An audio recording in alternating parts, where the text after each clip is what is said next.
देखिए, भारत की नेवी में एक चीज टर्म होती है हॉट वॉशअप। जैसे ही ऑपरेशन होता है, जिन्होंने भी हिस्सा लिया होता है उनको इकट्ठा करते हैं और क्या हुआ, कैसे हुआ, क्यों हुआ और क्या लेसन्स लर्न्ड है, इमीडिएटली हॉट वॉशअप जल्द से जल्द वो कर लेते हैं। इसके पहले मेमोरी फेज। आजकल जो rate of pace of change of technology है वो इतना तेज हो गया है कि आप 5-10 साल तक इंतजार नहीं कर सकते जब तक चीजें डीक्लासिफाई होंगी और आप तब अपने सबक सीखेंगे। बहुत लेट हो चुका होगा। इसलिए ये मई के महीने में ऑपरेशन खत्म हुआ और अगस्त में मेरी ये किताब तैयार थी।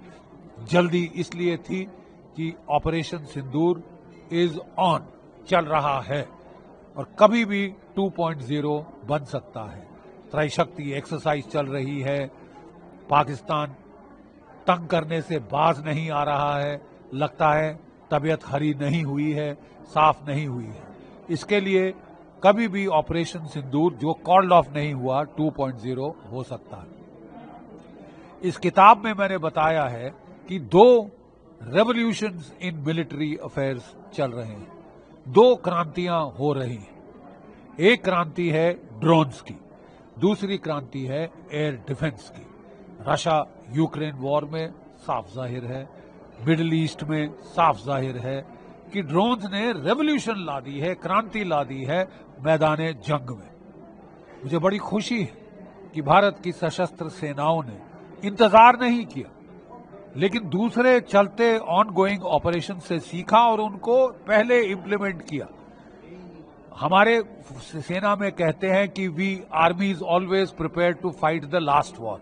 This is the war in which the army, navy, air force fought in the future. अगली आने वाली जंग के लिए तैयारी करी और वह बेहतरीन प्रदर्शन किया। दुनिया हिल गई है, धक्का लग गया है।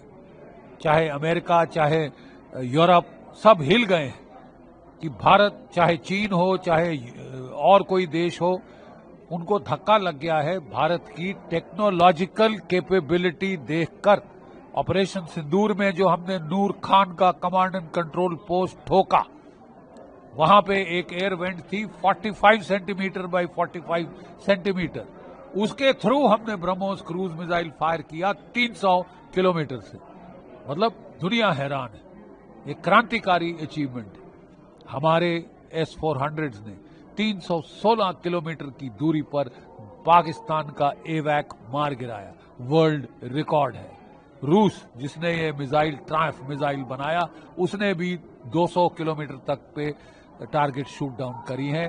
316 केवल भारत की एयरफोर्स ने शूट करी है।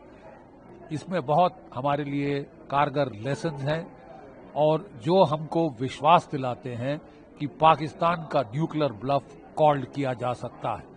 पाकिस्तान को नोटिस पे डाल दिया गया है। Any act of terror will be an act of war.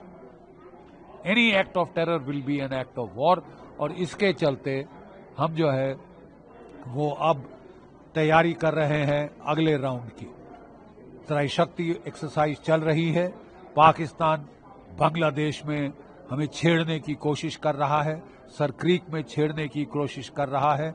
अगर वो हद पार करता है तो उसको पता होना चाहिए कि इस बार ना उसका न्यूक्लियर बॉम्ब उसे बचा सकता है, उसको भारी कीमत चुकानी पड़ेगी। जय भारत, जय हिंद।